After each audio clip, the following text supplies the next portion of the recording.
আশরাফ আলী থানভী রাহমাতুল্লাহি আলাইহি কিতাবের মধ্যে লিখছেন, আল্লাহর বান্দা বিবাহ করার পর তার বিবির গর্ভ থেকে 6টা কন্যা হয়েছে রে যুবক। 7 নম্বরে তার বিবি গর্ভবতী। আল্লাহর বান্দা বিবিকে ডেকে বললেন, বিবি দেখতে দেখতে তোমার গর্ভ থেকে 6টা কন্যা সন্তান হয়েছে, এবার তুমি গর্ভবতী হইছো, তবে তোমার গর্ভ থেকে যদি কন্যা হয় 1 2 3 বলে বাপের বাড়ি পাঠায় দিব। এরে সিরাজগঞ্জের মুসলমান, রে বেলকুচের মুসলমান যুবক, এরে পদ্মার আড়ালের মা, আমরা অনেক মায়ের খবর জানি যে মেয়ে সন্তান হলে বেদার হয়ে যায়, অনেক বাবার খবরও জানি যে মেয়ে সন্তান হলে বেদার হয়ে যায়। অথচ রাসূলুল্লাহ সাল্লাল্লাহু আলাইহি ওয়াসাল্লাম বলেন, যেই ঘরের মধ্যে প্রথম কন্যা হবে রে, এই ঘরটা আল্লাহ পাক রহমত দ্বারা ভরপুর করে দেয়। যুবক বিবিকে ডেকে বললেন, বিবি শোনো রে,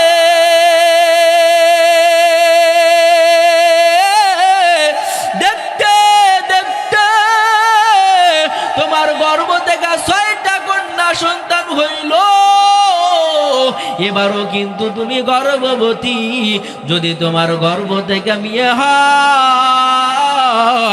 1 2 3 বলে বাপের বাড়ি পাঠায় দিব, আর যদি ছেলে হয় তাহলে স্ত্রীর মর্যাদা দিয়ে রেখে দিব। এই বক্তব্য এই বিবির সামনে দেওয়ার পর স্বামী স্ত্রী একই খাটের উপর ঘুমায়ে গেলেন। আল্লাহর কুদরত, আল্লাহর কুদরত, আল্লাহর কুদরত জারি হয়ে গেল। আল্লাহ পাক স্বপ্নের মাধ্যমে দেখায় দিতেছে, এই ব্যক্তি জাহান্নামী হয়ে গেল রে, এই ব্যক্তি জাহান্নামের আসামি হয়ে গেছে, এই ব্যক্তিকে জাহান্নামের শিকল লাগাইয়া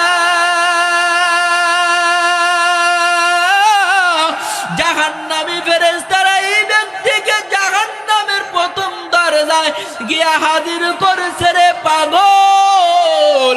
প্রথম দরজায় গিয়া যখন হাজির করা হয়, এই যুবকের প্রথম কন্যা জাহান্নামের 1 নাম্বার গেট থেকে দাঁড়াইয়া 1 নাম্বার মেয়ে ডাক দে বলে, জাহান্নামের ফেরেশতা শুনিয়া নে,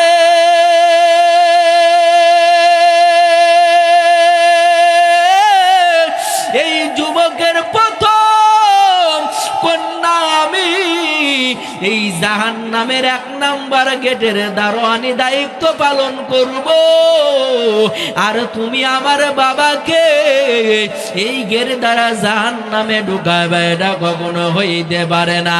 পারলে তুমি ভিন্ন কোন দরজা দ্বারা আমার বাবাকে জাহান্নামে ঢুকাইয়া দাও, আমি বিয়ে বাধা দিব না।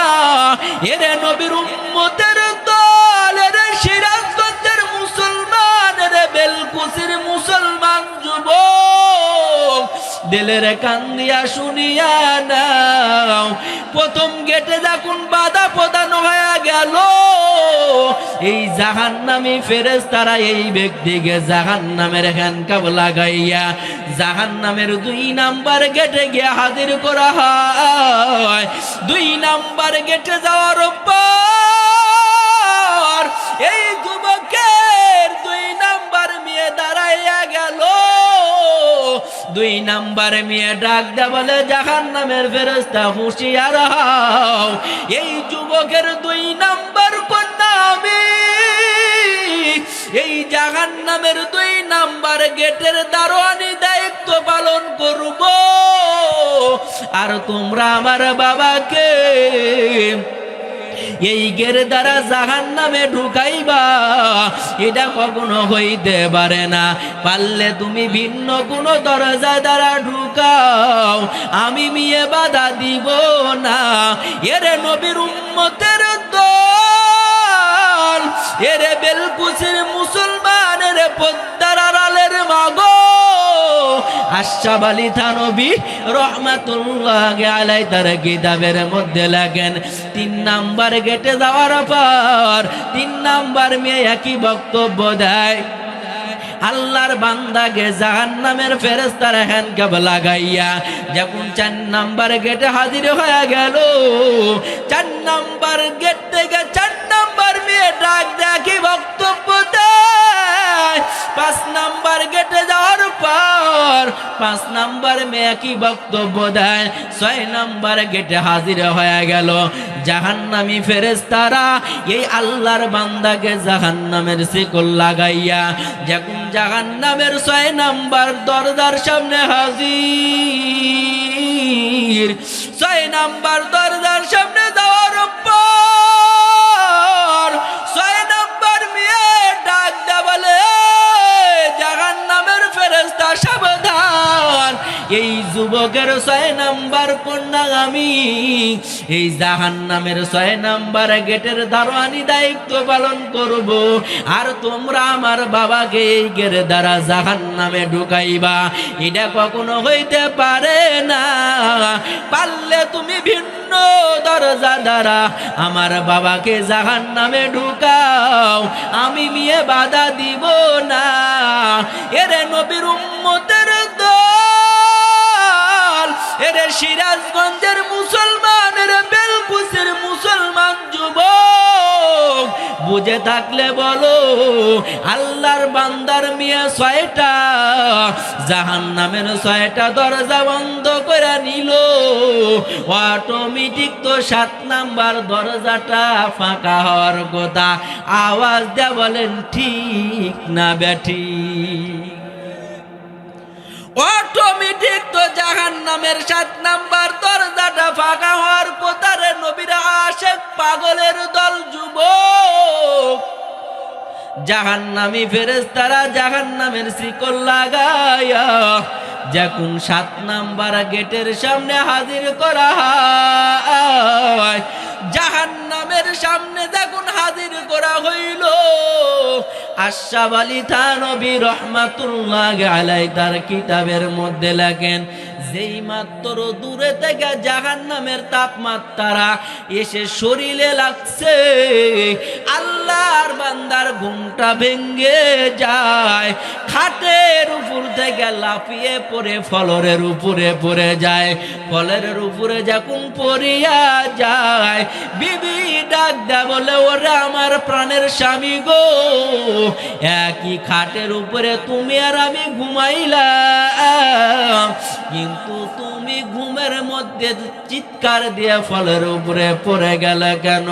বিবি এই কথা বলার পর আল্লাহর বান্দা ডাক দেয়া বললেন, বিবি শুনিয়া নাও, আগা রাত্রিতে তোমাকে বললাম তোমার গর্ভ থেকে 6টা কন্যা হয়েছে, 6 নাম্বার তোমার কন্যা হইল, 7 নাম্বার তুমি গর্ভবতী। যদি তোমার গর্ভ থেকে কন্যা হয়, আমি বলেছিলাম 1 2 3 বলে বাপের বাড়ি পাঠায় দিব। বিবি গো, এখন তুমি উল্টা বক্তব্য শুনিয়া নাও, তোমার গর্ভ থেকে যদি ছেলে হয় 1 2 3 বলে বাপের বাড়ি পাঠায় দিব, আর যদি মেয়ে হয় স্ত্রীর মর্যাদা দিয়া রেখে দিব।